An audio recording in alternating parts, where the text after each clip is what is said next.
Question 37.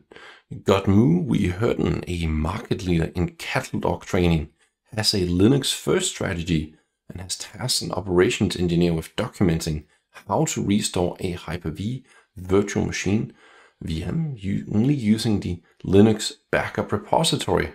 How should the engineer proceed?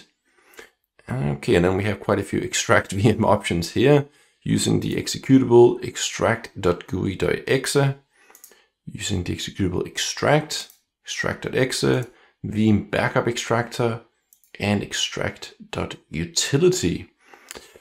Okay, so this is all references to the so-called extract utility. So the real question is, which one of these are there? Now, as I remember, there is a command line version for Windows called extract.exe.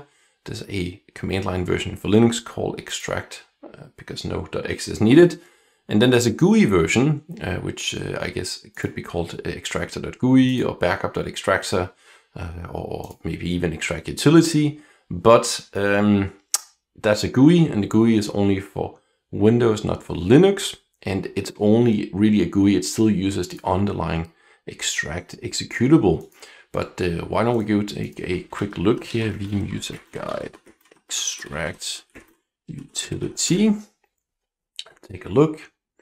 So we have the GUI, extracting the GUI. Okay, so let's go back. Okay, so we see there's a few options here.